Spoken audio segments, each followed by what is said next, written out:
Naiinis ka ba sa idea na tinetest ka ng mga babae every time na may interest ka sa kanila? Yung tipong konting kibot mo lang or nag-harmless joke ka lang, kunwaring nagagalit or naiinis na siya. She throws a little attitude, she challenges every word you say, she asks questions na hindi mo alam kung saan niya hinugot. Kumbaga walang ka-logic sa mga ginagawa nila. And deep inside, parang gusto mo nang mainis. Sobrang gets kita man. And here's the truth most guys don't realize. It's not their fault why they are testing you. Ganito kasi yun. Women are biologically hardwired to test men. Meaning, majority ng mga test na ginagawa nila is unconscious. This is because emotional nga sila more than logical. Dahil sa sobrang gulo ng emotions nila, they are having a hard time expressing their emotions logically. Kaya kung ano-ano na lang yung mga sinasabi nila, trying to express what they feel. Hindi ito para inisin ka or hindi dahil masama silang tao. It's for their own survival. Laliman pa natin. Women are instinctively looking for strength. Not just physical, but emotional, mental, and leadership strength. Sa DNA nila, they are wired to choose the mate who can protect, provide, and perform for them. They are looking for a leader that they can trust. That's why kahit gwapo ka pa, kasing pogi mo pa si Daniel Padilla o si Piolo Pascual, kung hindi ka marunong mag-handle ng pressure or tension from her, mararamdaman niya yon. The more you pass her test, pahirap ng pahirap yan. Kasi gusto niyang malaman kung hanggang saan yung physical, mental, at emotional strength mo. Para alam niya kung hanggang saan kanya pwedeng pagkatiwalaan with her emotions and her safety. If makita niya na may level of weakness ka, she will instinctively question if you can protect her or lead her. It's a survival of the fittest. Sabi nga ng tropa natin na si Darwin, survival of the fittest means better design for an immediate local environment, not the strongest. Meaning, women are looking for the best man in their current network or environment. So, hindi mo kailangan maging pinaka na lalaki sa mundo.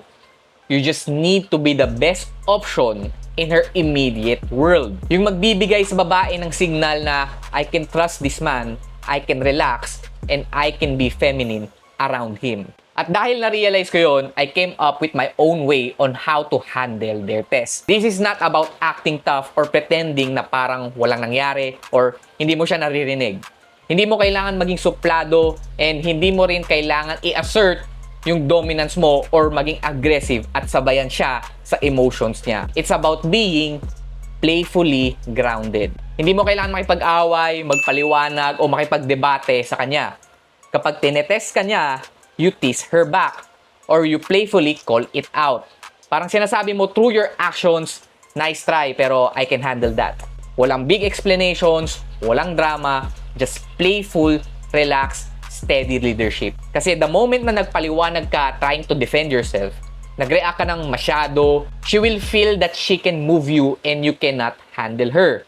And a woman can only relax into her feminine kapag ramdam niya na kahit anong mood swings niya, grounded ka lang and relax ka lang. Ganito ang romantic gentleman. Hindi reactive, hindi passive, hindi rin bitter. He is relaxed, warm, and steady. He leads with calm, playfully grounded energy. And kapag ganito ka, deep down, she feels, I can trust this man, I can let go, and I can be a woman. Di mo kailangan maging bitter sa babae, di mo kailangan sabayan sila sa drama na gusto nila sa social media, kahit gaano pa ka-bullshit yung mga pinagsasabi nila doon. Instead of blaming women, pointing fingers, be proactive.